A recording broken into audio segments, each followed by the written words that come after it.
Sinh tồn tự nhiên review, hãy đăng ký và theo dõi chúng tôi. Đây là động lực to lớn để chúng tôi tạo ra những video thật ý nghĩa gửi đến người xem. Chân thành cảm ơn. Hôm nay, khi nhiếp ảnh gia tiếp tục đến mảnh đất mới của Ali như mọi khi, một ngày làm việc khác lại bắt đầu trong sự tất bật. Công trình vẫn còn ngổn ngang. Cốt thép nằm khắp khu vực thi công. Cánh cửa vẫn chưa lắp hoàn chỉnh. Trong khi phần nền của căn nhà mới còn cần ít nhất vài ngày nữa mới có thể hoàn thiện. Ali gần như không có thời gian nghỉ. Anh nói, một chiếc xe tải vừa chở cát đến cho tôi.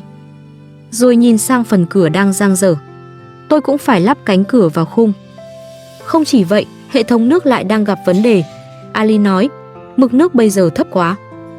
Ali quay sang nhóm công nhân. Nếu các anh cần gì thì cứ nói với tôi. Sau đó, Ali tranh thủ quay vào lều ăn sáng. Nhưng ngay cả khi chuẩn bị ăn, anh vẫn phải thu dọn. Ali gọi, bà ơi, cháu phải dọn căn phòng này sớm để còn ăn sáng. Bà Hilda cũng đang bận. Bà nói, bà phải dọn thêm một chỗ cho công nhân nghỉ một lát.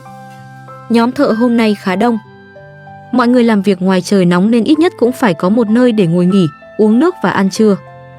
Nhưng trong lúc đang dọn phòng, câu chuyện về Parisa lại một lần nữa xuất hiện.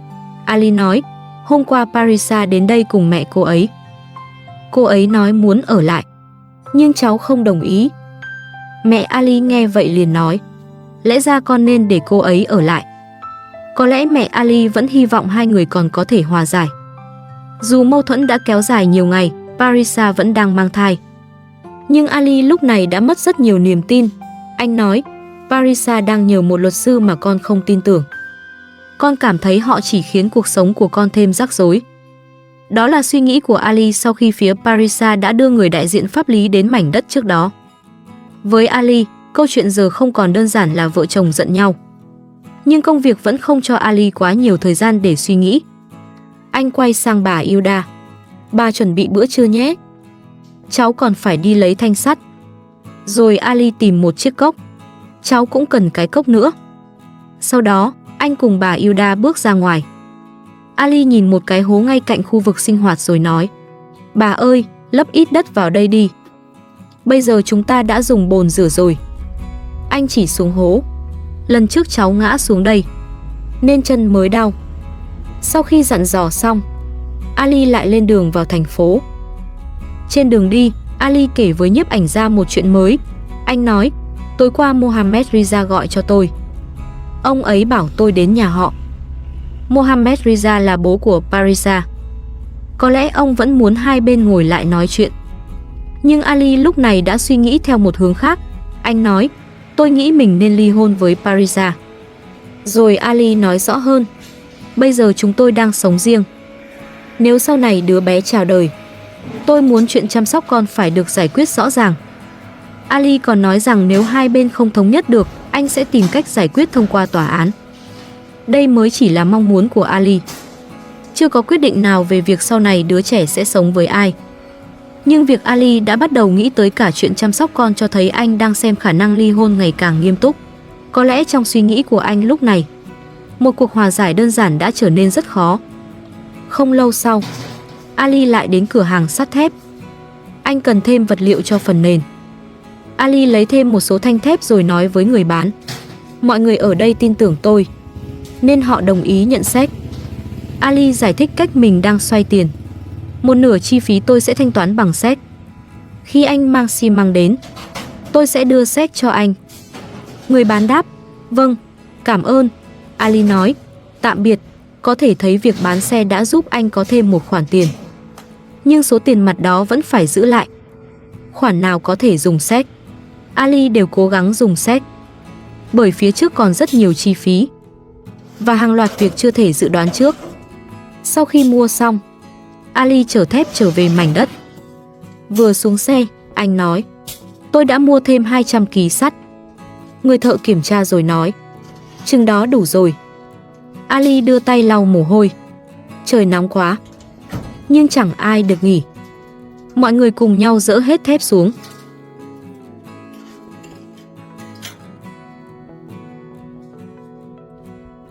Sau đó Ali lại bước ra sân tiếp tục công việc. Anh nói, mở nước lên đi. Chỗ này phải tưới nước. Người thợ nói, tôi không cần nước nữa. Ali nhìn vị trí gần đó rồi nói, chúng ta nên đặt thùng nước ở đây. Người thợ đáp, được, mọi thứ đang dần được sắp xếp. Nhưng tiến độ vẫn rất chậm so với những gì Ali mong muốn.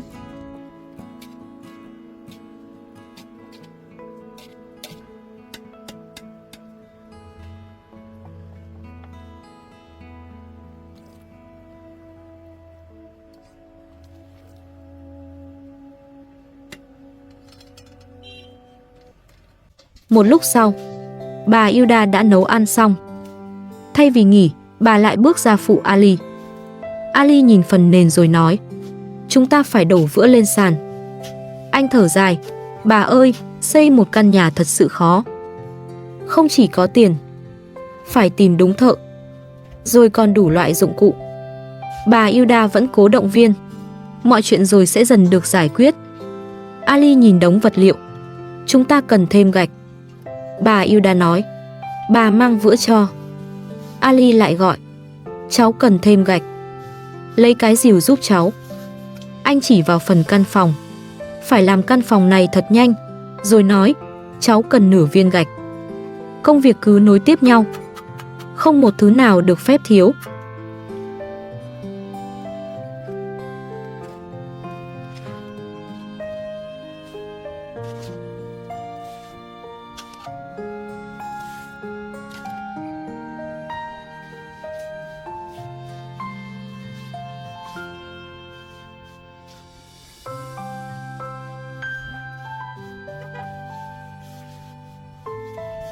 Một lúc sau, Ali thấy bà Hilda vẫn chạy tới chạy lui liền nói, bà nghỉ chút đi. Sau đó anh lại nhớ đến một sai sót khác. Theo danh sách nhà thầu đưa, cháu đã mang nhầm một số dụng cụ. Có lẽ phải quay lại thành phố. Như vậy, ngay cả trong lúc công trình đang làm, Ali vẫn có khả năng phải bỏ dở để chạy đi mua đồ lần nữa. Một lát sau, Ali mới chịu dừng tay. Anh nói, bà ơi, chuẩn bị giúp chúng cháu ít nước mát. Cháu vẫn chưa sửa xong cửa. Ali nhìn những thanh thép nằm dưới nắng. Trời nóng quá. Thép còn nóng hơn nữa. Anh lại nhìn đống cát. Đống cát này cũng thật phiền. Căn phòng phải được sửa càng nhanh càng tốt. Dường như trong đầu Ali lúc này chỉ có một suy nghĩ. Làm nhanh, hoàn thành nhanh, ổn định cuộc sống nhanh.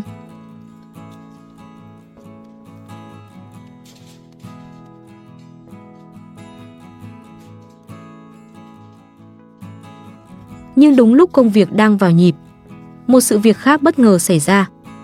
Từ phía ngoài mảnh đất, Parisa cùng mẹ kế lại xuất hiện. Vừa bước tới khu vực thi công, Parisa đã bắt đầu lớn tiếng với những người thợ. Ali nghe thấy liền quay lại. Anh lập tức nói, im lặng đi, đừng la hét nữa.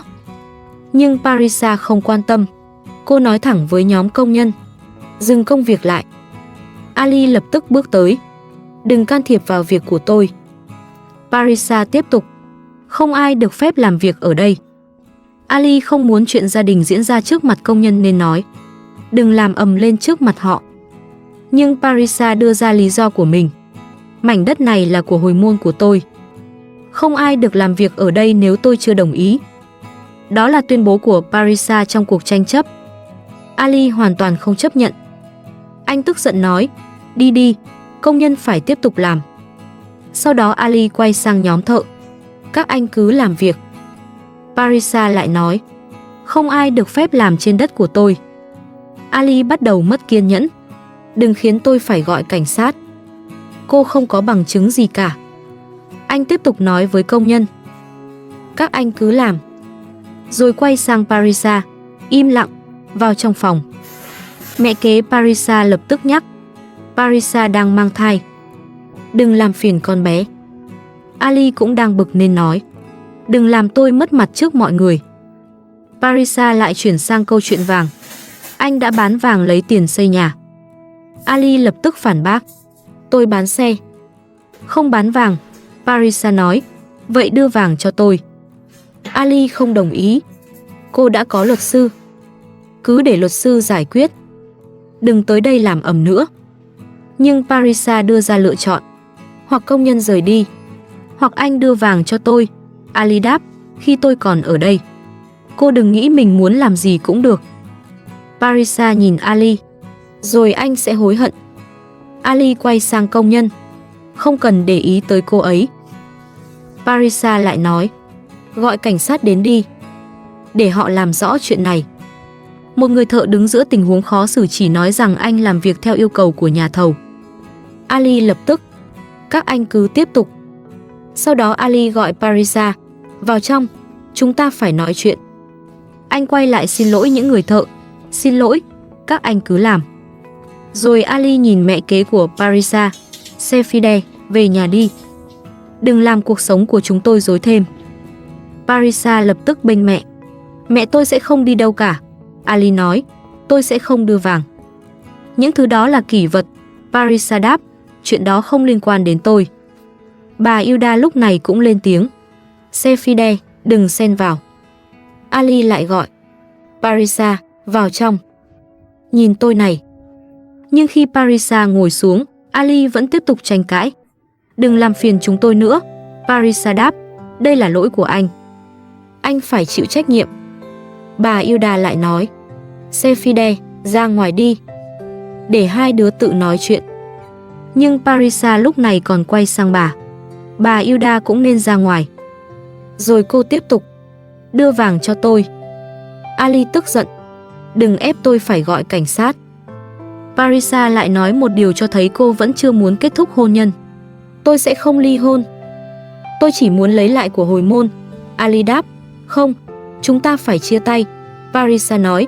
Vậy đưa nhẫn cho tôi rồi tôi đi. Anh đã bán vàng rồi. Ali một lần nữa phủ nhận.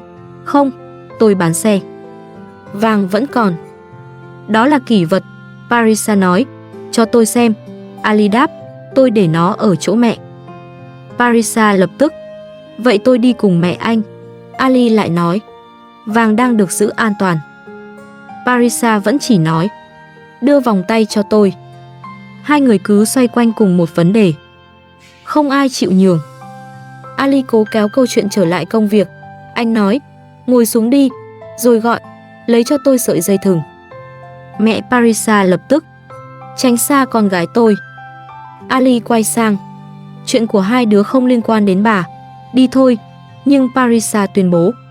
Tôi sẽ ở đây đến tối. Và tôi sẽ không để công nhân tiếp tục làm.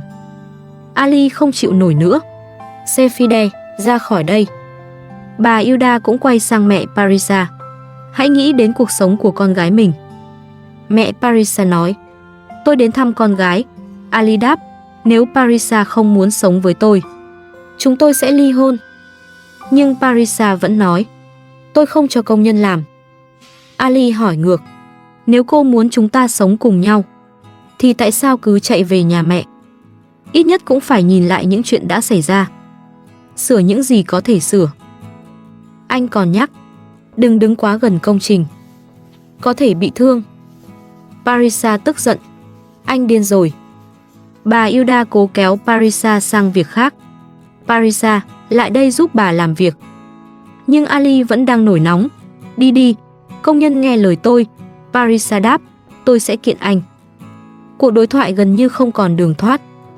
Ali cuối cùng quyết định mặc kệ. Anh quay ra ngoài làm việc. Anh nói với bà Hilda. Bà không làm gì sai đâu. Mang thịt ra đây. Rồi quay sang nhóm công nhân. Tôi trả tiền cho các anh. Cứ tiếp tục làm. Nhưng Parisa vẫn không chịu dừng. Cô buông lời đe dọa rằng nếu Ali tiếp tục ép mình, cô có thể ném đá. Ali không đáp lại lời đe dọa đó. Anh chỉ nói. Tiền công của mọi người đã trả rồi. Một người thợ lúc này nói rất rõ. Tôi không liên quan đến chuyện riêng của hai người. Tôi chỉ làm công việc của mình. Điều tôi quan tâm là tiền công. Ali lập tức trấn an. Đừng lo, tiền lương của các anh đã được thanh toán. Nhưng Parisa vẫn nói. Dừng lại, đi về đi. Ali đáp. Cô lo chuyện của mình đi. Rồi anh nói rằng Parisa không nên quay lại đây chỉ để ngăn công việc. Parisa phản ứng đầy cảm xúc. Đây là cuộc sống của tôi. Làm cho xong cái việc này đi. Không khí càng lúc càng hỗn loạn. Ali muốn Parisa vào trong để tránh ảnh hưởng tới thợ. Anh hỏi. Cô đã ở đâu suốt thời gian qua? Parisa đáp. Không liên quan tới anh. Ali chỉ nói. Tôi muốn xây xong căn nhà càng nhanh càng tốt. Bà Hilda vẫn cố hòa giải. Parisa, vào giúp bà chuẩn bị bữa trưa. Ali lại nói, đừng đi đâu nữa. Nếu lát nữa tôi quay lại mà không thấy cô, thì cứ về nhà mẹ luôn đi. Một câu nói đầy mâu thuẫn. Điều đó cho thấy quan hệ giữa hai người lúc này đã trở nên rối rắm đến mức nào. Sau đó Ali lại bước ra công trường. Anh thở dài. Tôi mệt rồi. Nhưng Parisa lại bước theo. Cô hỏi, anh đang làm gì?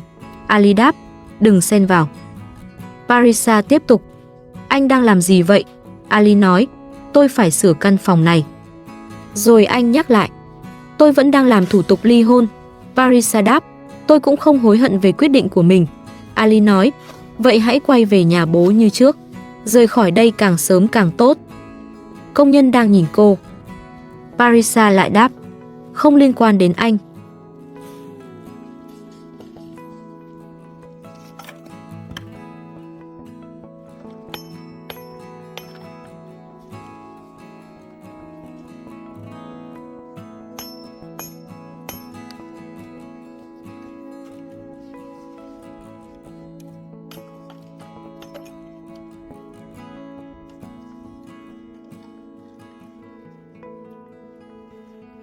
Sau khi Parisa quay vào trong, Ali nói nhỏ với nhiếp ảnh gia, tôi cảm thấy Parisa đang cố lừa tôi.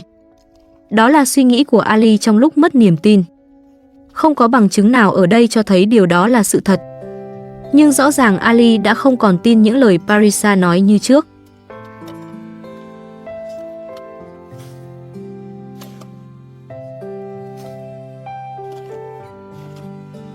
Đúng lúc ấy, một chiếc xe tải chở cát khác cũng tới. Ali lập tức phải bỏ chuyện gia đình sang một bên. Anh chỉ đường, đi ra phía sau. Sau đó Ali còn thương lượng, anh có thể tiếp tục mang xi măng cho tôi, rồi tôi thanh toán công hàng tháng được không? Mọi khoản tiền lúc này đều phải tính rất kỹ.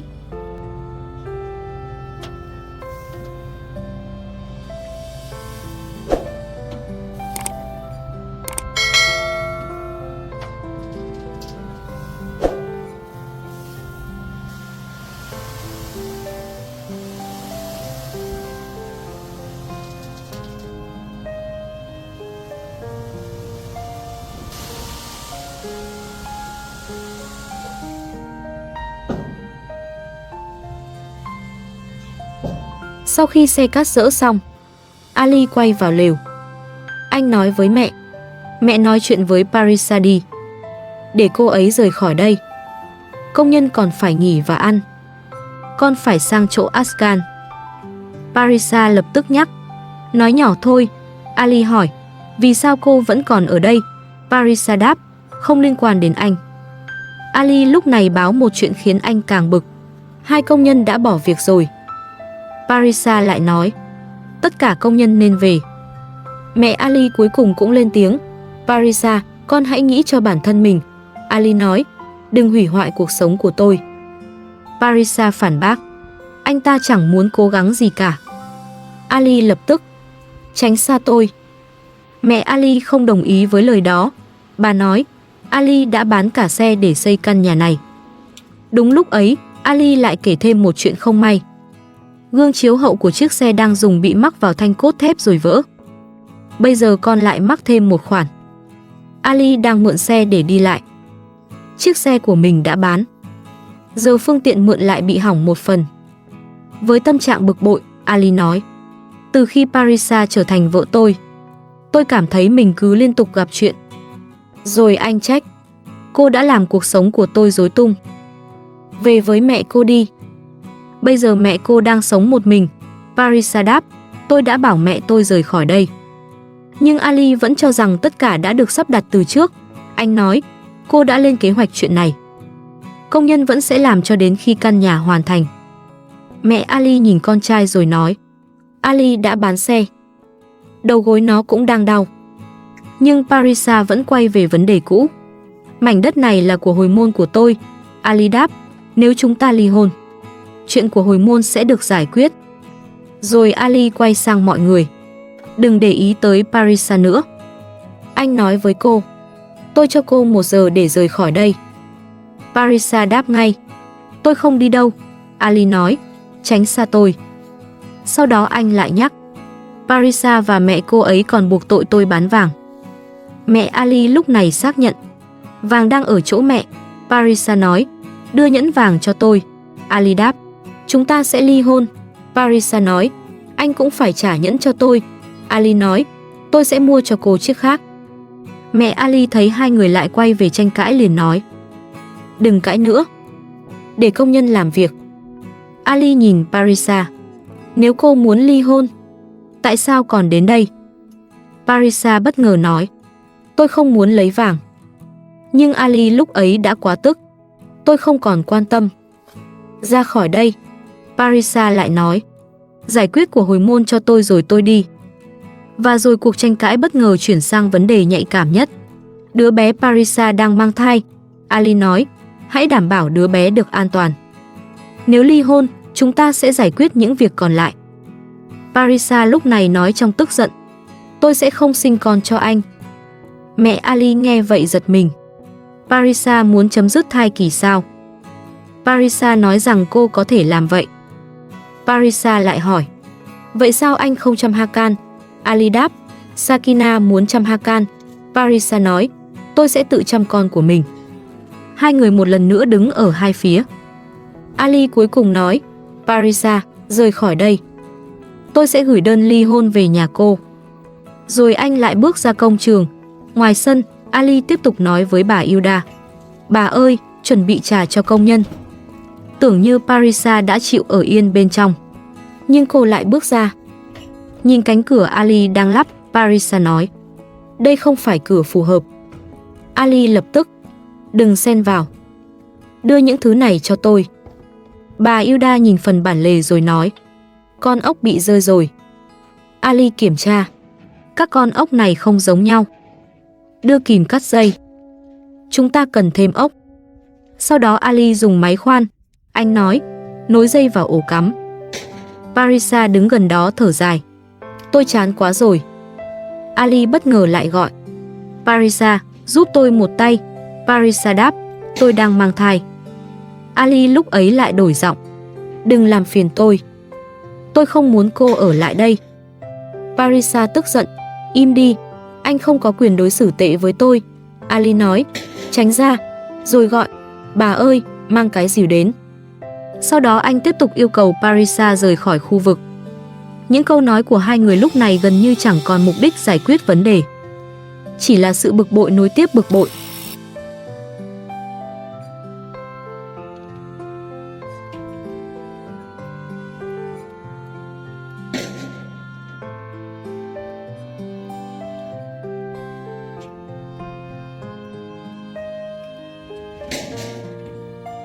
Một lúc sau, Ali quay vào lều. Anh hỏi, công nhân uống trà chưa? Bà Hilda đáp, rồi. Parisa lại nói, công nhân không biết làm, họ nên dừng. Ali còn chưa kịp trả lời, thì mẹ kế Parisa lại xuất hiện. Ali vừa thấy bà liền nói, cô lại đến nữa sao? Parisa lập tức, hãy tôn trọng mẹ tôi. Mẹ kế của Parisa lúc này không muốn tiếp tục tranh cãi. Bà gọi, Parisa, đi thôi. Ali cũng nói, mau lên, nắm tay con gái bà rồi đi. Mẹ Parisa tiếp tục, con gái, chúng ta về. Có chuyện gì thì nói sau. Nhưng Parisa nhất quyết, tôi không đi. Ali nói, đi đi. Mẹ Parisa cố thuyết phục, ở lại đây con chỉ tiếp tục bị làm phiền. Parisa vẫn đáp, tôi không rời khỏi căn nhà này. Ali nói, hãy tránh xa tôi và gia đình tôi. Nhưng Parisa lại nhắc đến mối quan hệ giữa hai người. Tôi là vợ anh, tôi có quyền ở bên cạnh anh. Ali đáp, không, cô chỉ làm tôi khổ thêm. Mẹ Parisa lại gọi, con gái, về thôi. Parisa hỏi, mẹ tới đây làm gì? Ali vẫn chỉ muốn cả hai rời khỏi. Đừng tới đây nữa. Mẹ Parisa nghe vậy tức giận, được, chúng tôi sẽ kiện anh. Anh không tôn trọng vợ mình. Parisa lại nói, buông tay tôi ra. Ali đáp, cô đã chọn về sống với bố. Bây giờ đừng tiếp tục phản đối mọi việc của tôi. Buông áo tôi ra. Parisa quay sang mẹ. Mẹ về đi. tôi cần nói chuyện với Ali. Nhưng Ali từ chối. Không, nắm tay con gái bà rồi đi. Tôi không muốn nói thêm. Anh còn nói với Sefide. Bà đang khiến mọi chuyện rắc rối hơn. Mẹ Parisa đáp. Chúng tôi sẽ không để anh yên đâu. Parisa nói. Anh đừng làm điều gì sai. Ali chỉ lặp lại. Đừng quay lại đây nữa. Cuối cùng, sau một cuộc giằng co bằng lời kéo dài suốt nhiều giờ, Parisa và mẹ cũng tức giận rời khỏi mảnh đất. Khi hai người đã đi xa, Ali gọi bà Hilda. Bà ơi, vào trong. Bà Hilda hỏi. Có chuyện gì? Ali nói. Sefide và Parisa đang nhắm tới số vàng. Bà phải cẩn thận. Đó là nghi ngờ của Ali. Mẹ anh chỉ nói, đừng lo, nhưng Ali vẫn còn rất tức. Anh nói, con không nghĩ mình có thể hòa thuận với Parisa và gia đình phía mẹ cô ấy. Sau đó, như mọi lần, câu chuyện lại bất ngờ quay trở lại chuyện ăn uống. Ali nói, bổ dưa hấu đi. Bởi ngoài kia công nhân vẫn đang chờ. Anh nhìn công trình. Chúng ta vẫn thiếu cát. Việc lại rất nặng. Có lẽ phải mất thêm khoảng 2 ngày mới hoàn thiện phần sàn. Vẫn còn quá nhiều việc. Mẹ Ali động viên. Cầu Chúa phù hộ. Rồi từng chuyện sẽ được giải quyết. Ali tiếp tục tính toán. Một số công nhân đi tìm tấm ván, nhưng chưa mang về. Chúng ta ăn trái cây trước. Sau đó con mang cho mọi người. Anh lại nhớ tới cánh cửa. Cửa vẫn chưa sửa xong. Bà Hilda hỏi. Cháu chưa bắt vít sao? Ali đáp. Chưa, cháu không có thời gian. Rồi Ali bất chợt nhớ ra. Bà ơi, bà còn có lịch hẹn bác sĩ. Một ngày dài đến mức ngay cả chuyện sức khỏe của bà Hilda cũng suýt bị quên giữa công trường và những cuộc tranh cãi. Điều đáng lo nhất trong cuộc tranh cãi hôm nay có lẽ lại không phải tiền hay đất, mà là khi câu chuyện chuyển sang đứa bé Parisa đang mang thai. Một ngày đã đủ dài, nhưng công việc vẫn chưa hết. Và có lẽ với Ali lúc này, đó chính là điều đáng sợ nhất. Dù cuộc sống riêng có hỗn loạn đến đâu, sáng hôm sau, anh vẫn phải thức dậy và tiếp tục xây dựng như chưa có chuyện gì xảy ra.